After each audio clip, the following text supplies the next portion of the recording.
The voice of new generation. We pull back, no punches. Fight predictions for the month of November. We told you we weren't going nowhere, but you didn't listen. We ain't going nowhere. Man, we ain't going nowhere. We're gonna talk about November. We're gonna talk about the fights. We're just gonna go through the whole month. That way, you guys, you guys get our prediction, our insight on the fights. Next month we'll do the results and the fights. When my boy Naj gets back now. So we're gonna go in. We got the first fight, Nonito Donaire versus Moruti McClain. Man, I done killed your name. I'm sorry. Moruti versus. Hold on. I killed Nonito's name. Because I be listening to y'all Filipinos. It's Nonito Donaire. Donaire. Let's do it. I got Nonito Donaire in this fight. I'm rolling with Nonito Donaire. Yes, I think he's good boxer. I like his intensity, and I think he should do fine in this fight. Definitely, no doubt about it. Moving on to the next one, we got Julio Cesar Chavez Jr. versus Matt Vanda 2. I think he wants to definitely come in there. This is Junior now. I think he definitely wants to come in there and make a statement. He has to make a statement. He has no other choice. You have no other choice but to come in and make a statement. Come in there, make that statement, have it happen, and keep going with your prediction. Because if you don't make that statement, what was 154? 154 right now. 154. If you don't make that statement, that leaves the door wide open for one of these champs at 154, whether it be Vernon Phillips, whether it be Sergio Martinez, whether it be Vernon Forrest, whether it be Daniel Santos, to come in there, whip on Matt Vanda like he's never been whipped on before, and then put you out of commission for good. I don't think Matt Vanda will get that fight. But I'm saying. Yeah. You hear what I'm saying? I know what you're saying. Anybody else can come in there and just dismantle him. And make and make one Julio Cesar Chavez look even crappier than what he is. Well, he fought. I mean, you gotta understand, Julio Cesar Chavez came into the fight game very late. Never had an amateur career. He's still learning. Oh, you're right. I'm not gonna hate on him. Just keep bringing him up. I'm just saying he needs to win this fight by an impressive manner. No doubt about that. Okay, we'll keep it moving. Jorge Arce versus Isidro Garcia. I love Jorge Arce, man. I mean, this is one of the. He's a tough, nitty gritty little guy. I mean, this guy's 118 pounds, but he punches harder than that, baby. I mean, he's got some good combinations. He's got a lot of heart. He's got some nice reach. I mean, he's the total package at 118. I agree. I'm gonna roll with him. Jorge Arce I want to see a rematch between him and Mijares one of these days. That'd be great. That'd be a great fight. That'd be a nice fight. I don't know why they haven't done it yet, but it is what it is. Next fight, Lamont Peterson versus the ever dangerous to be announced. Lamont Peterson. Lamont Peterson. Next one. We got Christian Mijares versus Vic Darchinyan. That's gonna be an excellent fight. Did we talk about this already? Did we? I thought we did. We said Christian Mijares is gonna definitely outpoint. We sure did. I'm sorry. But it's okay. There's no problem with it. And we keep it moving. Andrew Galata versus Ray Austin. Oh man, I gotta go with Galata in this fight. Galata all day long. Well, gotta go. I chose Mike Moyo in the last fight. I'm going Galata this fight. Gotta go with Galata, man. Galata been on his little winning streak lately. You know, Ray Austin just, man, he is horrible in his last couple of fights, man. So I'm going with Galata, definitely. Okay, and then now, the reverse. Jamil McClain versus Mike Moyo. You know, last time I went with Mike Moyo, you know who I'm going for this time? Jamil Big Time McClain. No way, man. You gotta go with Mike Moyo on this one. Once McClain gets right here one time, he shuts off and runs for the rest of the fight. He runs. Look at Samuel Peter. He was whipping on Samuel Peter. What does he do? He got tagged one time and it was a wrap. He stopped fighting. So how can you? I'm going for Big Time because Mike Moyo let me down in that last fight. Man, I'm telling you, Mike Moyo by either late round knockout or decision. Jamil McClain has to have this win to continue his career. He's not getting it, man. I'm so done with McClain. He's got size, you know what? He's got speed, he's got ability, and if you could just put all this together, not worry about what the other guy is bringing to you, just put your punches together, you can have it done, baby. Your way, any day. It's not happening. McClain, he's let us down plenty of times before, and it seems like every time he gets tagged, just one time. McClain, I'm motivating through hate, baby. Get it going. One time he gets tagged right here, and it's a wrap. He just shuts down and is in defense and running mode for the rest of the fight. If Mike Moyo does have a little bit of power, he's got power. They can put. He rocked. They will. A lot in that last fight. He's got power that's going to shake McClain, and McClain's not going to want none of them. Yeah. Moving along, we got Roy Jones Jr. versus Joe Calzaghe. Wow, these two guys are definitely legendary. They're going to go down in history. Joe Calzaghe's winning this fight by 12-round decision. Look for it. And if one time Roy Jones thinks he can stick his little head up and just leave it there. Watch Calzaghe for the knockout. You know, I honestly, I'll be honest with the fans out there and with myself and my partner right here. I am completely torn in this fight. You know, I've supported Calzaghe way back when, before the Jeff Lacy fight, way back when. I've been supporting Calzaghe for a long time, remember that? But, you know, for whatever reason, man, I see Roy Jones taking this fight because of his ability, his speed, and, you know, he's always been the bigger guy in this fight. This fight, to me, he's a bigger guy. He's been at that division for so much longer. Joe Calzaghe's coming up in weight. You know what I'm saying? He's been a heavyweight fighter. You know, he's been there already. Now, I don't know if Roy's chin could put up, you know, because here's the reason for me picking Roy Jones. You know, Joe Calzaghe is slappy, but at the same time, he does have power. So there is going to be a point where Joe should start putting his punches together instead of just going for all these different combinations. Put them together and then actually put some sting on them. And if he does that, he can actually defeat Roy Jones. But I don't think he's going to do that. I think he's going to go with the same game plan, going in there for 12 rounds. Now, that's a vicious game plan. Don't get me wrong. I'm not putting Joe Calzaghe down. I like Joe. I think he's great. But I just honestly believe that with Roy Jones being as sharp, a counterpuncher that he is, because he is a hell of a counterpuncher, he's going to have some opportunity to counterpunch Joe Calzaghe. And that, to me, would be the difference. Because if Joe Calzaghe was stunned by Bernard Hopkins in that first fight, then got taken down, he might catch some leather by Roy Jones. And Roy Jones ain't no joke. I mean, you can never count this man out. But at the same time, especially if he got... At the same time, is it safe to say that in the Roy Jones, if we're going by last fight, like you just said, Bernard Hopkins was able to tag Joe early and get him informed. But at the same time, Trinidad, who was moving up in weight, was able to tag Roy Jones in the first part of the fight at will, pretty much at will, and was landing really good punches and combinations on Roy Jones. And I believe Joe Calzaghe is a little bit stronger than Tito at that weight class. And a lot more stronger than Tito at that weight class. And he's going to be with this pressure that he does. He doesn't stop. This is the same fight that he does every fight. No, it's true. The 100 punches around, and he keeps it going. And the only difference is that Tito has never been in that weight class before. So we don't really know how big of a puncher he is in that weight class.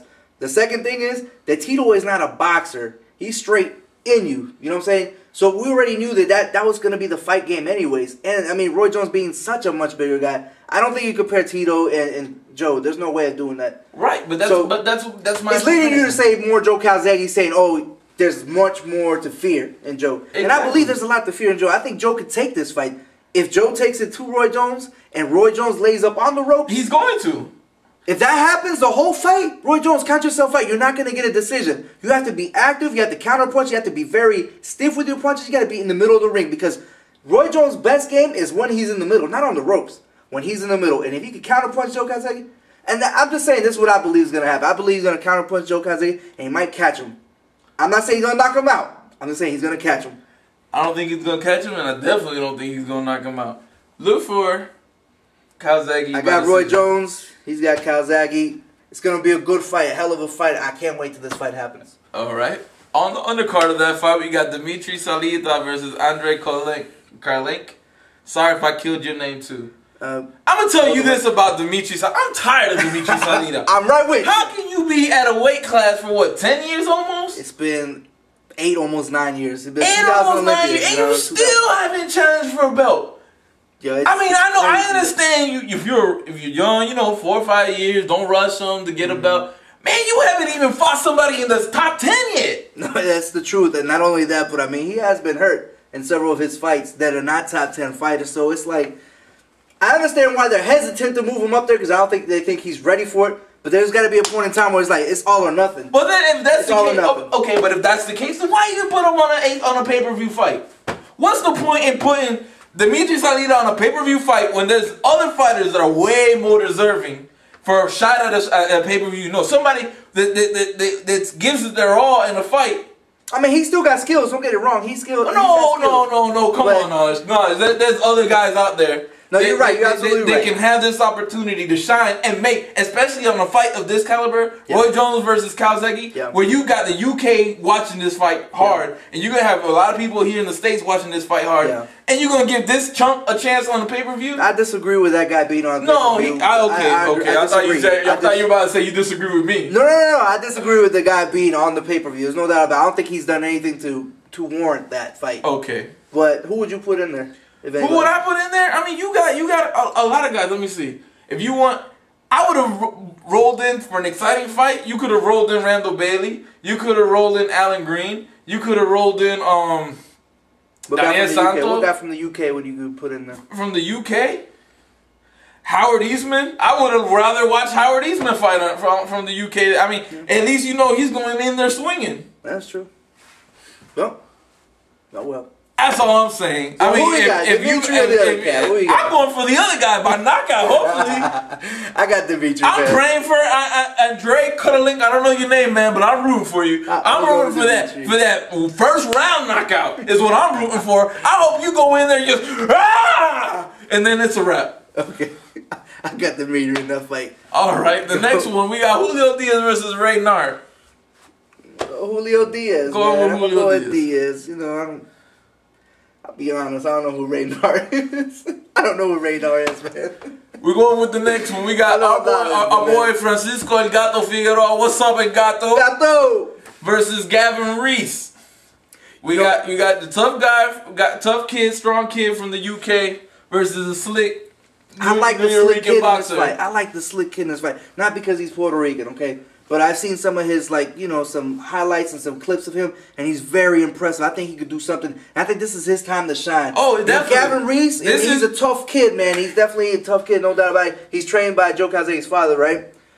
But this is the opportunity of a lifetime for Francisco. Francisco, if this is any time important in your career that you want to make a jump, this is the time right now. Make this happen. This is actually a great. It's a great fight. Great fight for the undercard of the Joe Calzaghe versus Roy Jones.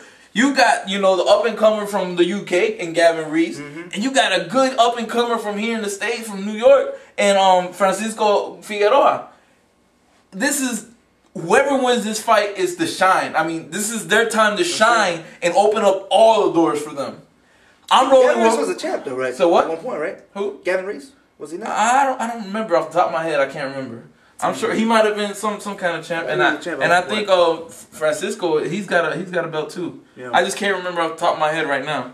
But I'm going with the slick boxer and Figueroa. I'm going slick boxer and Figueroa as well. But don't sleep on Gavin Rees, because I mean, Lord knows that all Joe Calzaghe's fighters, they got some great stamina up there. Oh yeah, no, they come to fight too. They come to fight. They put on a show every time. So if you sleep on this cat, if you're not on your toes, he's gonna be in a hell of a fight tonight. I agree.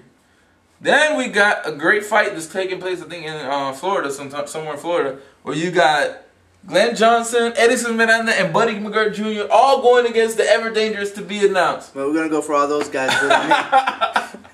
Let's be real about that. You know what was driving me crazy about the month of November? It's nasty. It's all. I don't know if you guys know, but we've been saying a lot of these fights, these are big time fights in November. All these fights. I mean, we're not even halfway done. Let's keep going. But I'm telling you, this is a nasty month, baby. I agree. We got next fight. We got Sakio Bika versus Peter Manfredo Jr. You know, I'm gonna go with Sakio Bika on this. He was the champion. He was the winner of the contender, his contender, and then Manfredo. I mean, he wasn't the champion of his contender, so I'm just gonna go with the one that was. Well, you know what? But I like Sakio though. I think Sakio, he's got power, he got strength, he got it all, and you know he was very impressive to me in his last couple fights. So I'm gonna go with Sakio. I'm gonna roll with Peter Manfredo on this one. I think this is gonna be the fight where Manfredo has to shine. This is if you don't shine. This is Manfredo's hang it up, baby. Hang it up. Manfredo's make or break Manfredo. And I think Manfredo's. I think technically he's got good skills. He's technically sound, but I don't think he's got the confidence in him to win. Because he should have won against Lacy, and he let it go. That was yours to win or lose, and you lost that fight because you didn't push it. That's what kind of scares me about Manfredo. I think he does not push the button. He could have pushed the button on that fight and he could have propelled himself. And when he had his opportunity, Joe Calzaghe, what did he do? It's not his fault that fight was stopped early, but he didn't respond. He didn't release the punches either. That was his fault too. On top of that, so that's why I'm not going. I'm going. Peter Manfredo, this is your third one, man. With me, you strike and you out. That's all I got to say. I'm going with Sakio because he knows how to release the punches. Then we got this great comeback fight. You got Jermaine Taylor's comeback fight versus Jeff Lacy. Man, as much as everybody, I want to see this fight. I've always rolled with Jermaine Taylor just about every fight. Even when he lost twice to Pavlik, I was the first one saying Jermaine Taylor. And you know what I've been saying in this fight? Jermaine Taylor, baby. I got Jermaine Taylor. I think, I'll be honest. This is a very interesting fight. Two different fighters coming in at a point in their career. Two different fighters coming at a point in their careers where they need a must-win fight. And this is a must-win for Jeff Lacy. I think Jeff Lacy, maybe he took a lot of damage. His rotator cuff is damaged. He came back from that surgery. He didn't look too good against Manfredo. To me, that was Manfredo's, like I said before, he lost that fight on his own, not because of what Jeff Lacy did. Because to me, Jeff Lacy was garbage in that fight. And I hate to say it, I hate to put you down, Lacy, like that, but you haven't been impressive since you lost to Calzaghe. And I think Calzaghe took a lot out of him. That fight took a lot out of Lacy, man. So much. I think it did so much damage that he hasn't been able to recover from that fight. And, I think Jermaine Taylor got less wear and tear on him. I think Jermaine Taylor takes this fight. I'm going to have to roll with Jeff Lacy, man. You're going to roll with Jeff Lacy? Because he's been in that division? Jeff Lacy is just, I like Jeff Lacy since the beginning of his career. Yeah. And I agree with a lot of what you're saying. And it just depends what Jeff Lacy is coming to see this fight. Is it the determined Jeff Lacy? Yeah. Pre-Calzaghe, they went in there and it was a win. A beast. A beast. I mean, just went in there to win. Or is it this Jeff Lacy that's been fighting the last 2 or 3 fights where he comes in and he's barely squeaking by? He looks lethargic to me. He looks like he looks lethargic. And it could be his, because, he does have a lot of muscle for the weight class. He has a lot of muscle, He's going slow. I mean, we're just going to have to see. But I'm still rolling with my boy Jeff Lacy. I just like his style better than Jermaine Taylor. I mean, the old Jeff Lacy was fast. He was vicious with his punches. Powerful. He was. This was a guy that took off his shirt and made a guy run and weigh in. He did. I mean, he was an unbelievable guy, man. There's no doubt. Split a person's head open with an uppercut. And that was real early in his career when we were watching him. But I mean, just this Lacy has been lethargic. He's been like, he just hasn't been the Lacy that we know. The last couple fights, he ain't showed up.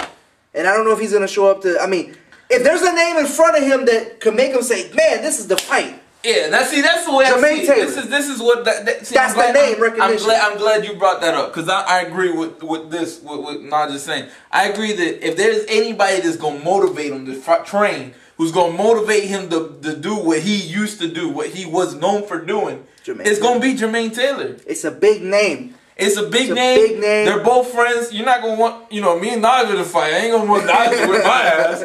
I'm going to be all up in his face. Him in my grill. I know. That's the way it is. And that's just the way it is. And supposedly, they were friends and they were on the Olympic team together. Yeah. I'm still rolling with Lacy. And I do believe that the 168, him being at that weight class longer, does help him as well. I'm going to go with Jermaine Taylor just because I think his jab's going to show up. And I think he's going to put his punches in. The only problem that I see is Jeff Lacy catches him and bite me night. And the reason why I say that is because, not because of Pavlik or anything like that, but Jermaine Taylor loves to slug it out with people. And Lacy loves to slug. You know what I'm saying? That's his fight. You can't hook with a hooker, and Lacy is a nasty hooker. You just got left, and that's why they call him left hook Lacy. You know what I'm saying? So, my advice to Jermaine Taylor is don't get caught in a brawl that you don't need to do. Just fight your fight. Stay on the outside, put your punches together. You're faster, or at least I think you're faster. Definitely faster. I think he's faster. Yeah, he's got fast. He's not as muscular, but he's faster. He's got the speed. He's got the footwork. Just put that shit together and get it going. That's my advice. Next fight, we got David Haye versus Montebarrett. Boy, I love this fight. I'm going to say it like this. Haye by knockout. Haye by knockout. I'm going to roll with Don P on that. Haye by knockout. I think Montebarrett's got 2 guns in there. He's strong. He beat Tyfield. So what?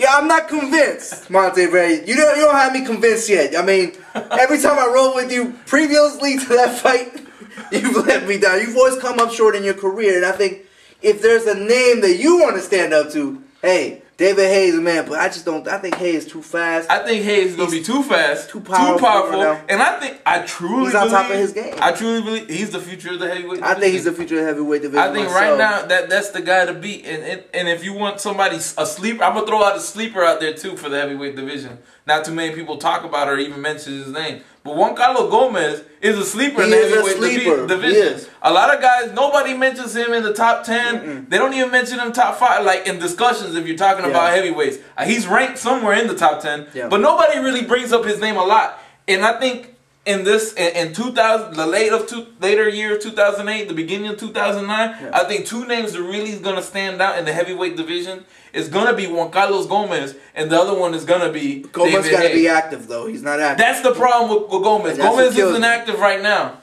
But an active Gomez is dangerous Gomez. Oh, definitely. He's got skills for days. I mean, I thought he was the best at 190. You know, when the cruiserweight division was 190 and not 200 the way it is now, he was winning. I thought he was the best at 190. And then he came up and, he started doing his thing, but he's not active enough for me to do anything. But if he stays active, yeah, definitely looking him up. Look him up for you guys that don't know him. The next one, another big fight. Another big fight. November is nasty, bro. Paulie Malignaggi versus Ricky Hatton. Now I'm gonna let you take it away. Whew. You know, this is you know what kills me about this fight is that Ricky Hatton, we already know he's got difficulties with slick guys. Now we also know that Paulie Malignaggi has difficulty with brawlers. His last couple of fights, he looked horrible in. But guys were just tying him up, brawling on the inside. Paulie's look horrible. Horrible. These two guys have looked horrible with their styles. And this style is clashing. And the only one that honestly, I want to roll with Hatton because he's got more power. And he's nasty in that ring. But I know you can't sleep on Paulie because Paulie is slick with it. He is so slick. The only problem with Paulie, he ain't got no power. And if he had power, I could see Ricky Hatton fearing that and like just wanting to punch and tie up. But I don't see Ricky Hatton fearing that at all. I don't think he's got anything to bring to Ricky Hatton to knock him out. Now, I would have said something different if a different fighter were to fight Ricky Hatton, but it's not. It's Paulie, man. And as much as I hate to hate on Paulie, I like Paulie. I think he's very charismatic. I think he's slick with his fight game. I mean, he's fast. But he's not going to keep that beast off of him. I got Hatton. I'm going to have to disagree. And I know UK fans are going to hate me for this one. Wow. But I didn't expect that guy. I think Hatton's time is up at 140. Yeah. I think so. After that last fight, I didn't see nothing special in Hatton anymore. And that's the problem. In that last fight. And then now with Paulie's the kind he does. Believe it or not, when it's a big name, Paulie has stepped up. He rises to the occasion. Paulie has stepped up. He came up short against Cotto. He rises. But he took a 12-round beating against Cotto and kept going. And I don't think Hatton could do that. And that's the thing. That's what kind of is getting me in my head is thinking, I don't think Hatton can do anything to Paulie that he hasn't already seen.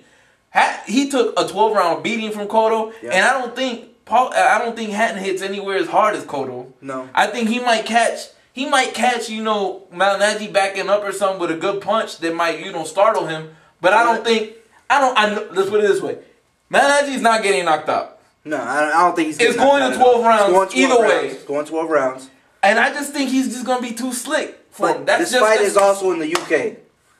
It's in the UK. It's in Ricky Hatton's backyard. I still think that Malignaggi, I ain't gonna lie, they both look horrible in the last fights, man. They both look terrible. They don't look like the champions representing at 140. They look terrible, but in my eyes, I thought, I'm sorry, UK, I thought that Hatton looked more horrible. Against Lascano? I thought he looked worse against Lascano than Paulie. I think, let me break that fight down, man. I thought Lascano was getting in his moments, but he has power, Ricky Hatton shook in that fight. There was a time when he caught Ricky Hatton. He caught him. And the ref saved him. I'm sorry, but the ref saved Hatton in that fight. And I just don't think Paulie is going to bring that power. But see, I don't think he is either. But I think he is going to be able to outmaneuver Hatton. He can do that. And when Hatton ties up, he's going to tie him right back. He's not going to let him keep punching. That's true. It's one of these toss-up fights, man. I think it's a toss-up, but I'm sorry, UK, and I hope y'all don't hate me for this one. But I'm just going to have to roll with Paulie on this one. Paulie, if you watching, man, I'm rolling with you, man. Yeah, it's a good choice. Either one is a good choice. I don't see Paulie being able to deter or derail the beast that's coming out of Hatton. But Hatton, you got to come out like that. You got to be coming out determined. You can't say that Paulie's he's a no-namer. Because this kid can box. He could school you. There's no doubt about that. He could school many boxers out there. He doesn't have power, but what he does have, he's got God-given talent as far as speed and being able to box. He's just sick with it. I agree, and I think he's gonna rise to this occasion. Even if he comes up short, I think it's gonna be one of those close fights, a lot closer. Well, he still gets recognition I think it's gonna be a fight where he's gonna come a lot closer than a lot of people are gonna give him credit for. And I'm not gonna be, and I'm not saying that Hatton can't win. Mm-hmm. I do think, to me, really, it's a toss-up fight. I'm just leaning more to Malignaggi. Yeah, and that's just me right now. But probably can lose, and I still think he can look a lot better than a lot of people are gonna give him credit for. Moving to the next fight. This is a fight that I believe just got signed today or yesterday. Chris Arreola versus David Estrada. What do you think about that? This is the classic case of a big time brawler who wants to be in your face and a guy who wants to keep you away with the jab. And David Estrada is one. David Estrada doesn't have a lot of power. Let's be honest. David Estrada is not.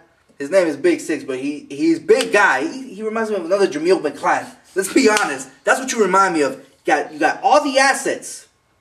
But for whatever reason, he doesn't follow through with it. You know what I'm saying? He's a big guy, but he doesn't have power for some reason. I don't understand that. You know?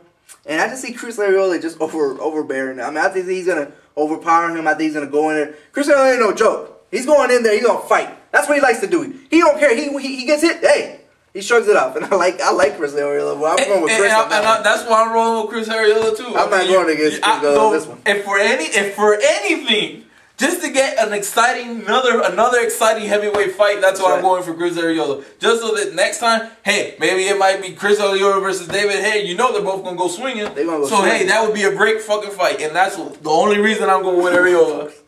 I'm going Moving on to the next one, we got Paul Williams versus Vernon Phillips. Paul Williams now trying to get his piece of the pie at 154. I think he could do it. I don't see Vernon. Vernon Phillips is a good fighter. But I think...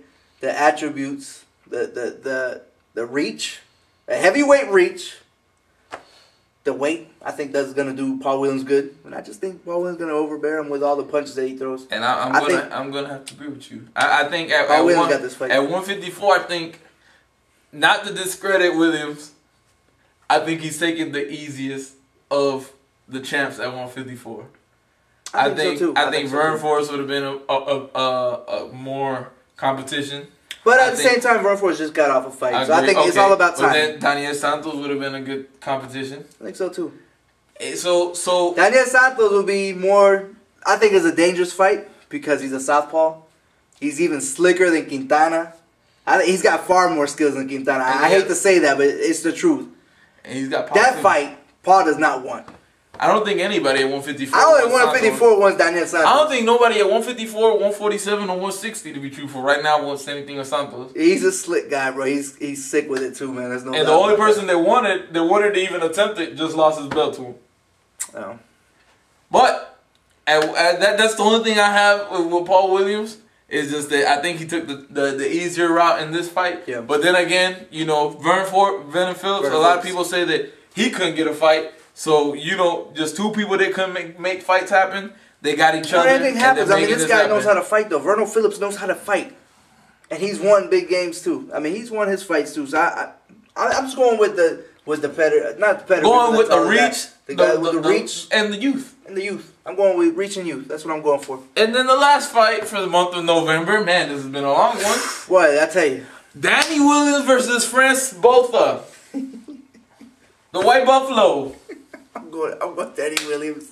What are you going? I'm going Danny Williams. You're not going with the Buffalo? I'm not going to a UFC fighter, man. What you wrong with you? UFC? He fought UFC, bro.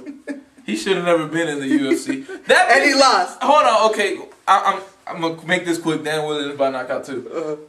Newsflash. This is a little conversation we had this weekend. What's that? With another friend of ours, Diego What's Up Pike. UFC fighters versus boxers. Please, guys. I don't like... Let me see.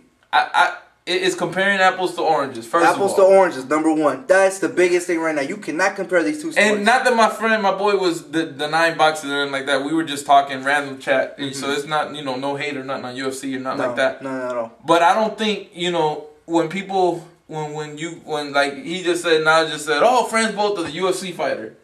You know what I'm saying?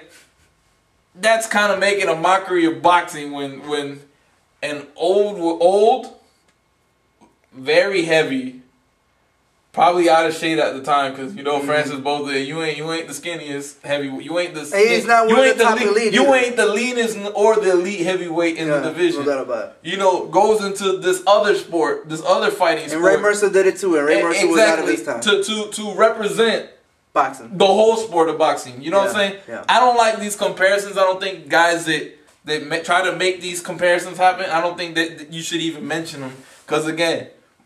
MMA and boxing are apples to oranges. Completely different sport. You know what I'm saying? I don't understand the ground game. Whereas my boy, he was loving the ground game. And to me, it was like the most boringest thing in the world. But to him, it was like all technique and jiu-jitsu. And he was trying to explain it to me. Right. So, again, all you guys that make these comparisons, oh, Francis Botha, he went over there. Or, this Ray Mercer, he went over there. Man, come on. You know, let's be real. I don't think that any elite from UFC could come and face the elite in boxing. Like, and vice versa. I don't think any elite from boxing could go into UFC and be successful, especially because a UFC fighter is going to know that this is an elite boxer. I'm not going to box him. I'm taking him to the ground.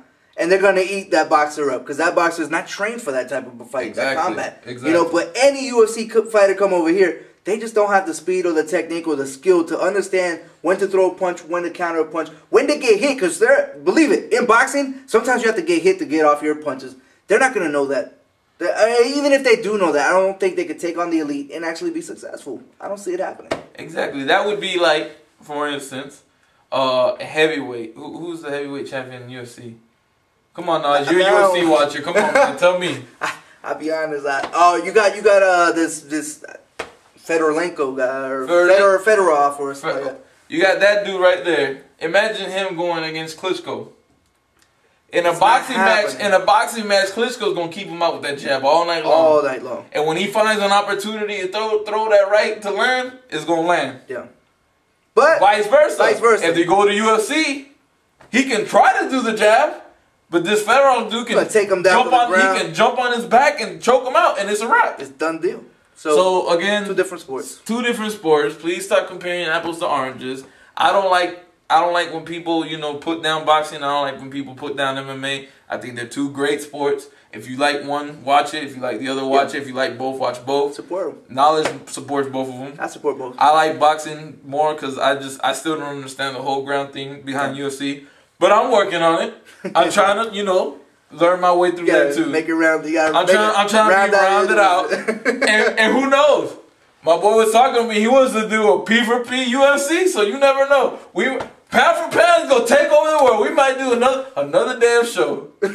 Who the hell knows, baby? We're gonna do everything. We're gonna take over, baby. That's what it's all about. And is there anything else we want to talk about? Anything else on your mind? Nah, man. I just want to say that even though that I'm taking off to DC, man, this ain't the end of us, baby. We're gonna spread out like a wildfire, baby. That's what it's all about. That's right. We're gonna keep it going, keep it on and popping here. As long as y'all want this show, we're gonna keep making this show. And again, if you guys are in the DC area or Arlington, Virginia area or Lower Maryland area, holla at my boy Knowledge. Holla, man. Get him laid, man. Get him some girls. He needs something. Hey, man. You know what I'm saying? He's going to a new town, don't know the area. I'm just saying, if you got a couple hood rats, toss some chicken head too. I'm just messing, man. Anyway, this is Pound for Pound Boxing. Good words to me, gentlemen. Pull back, no punches.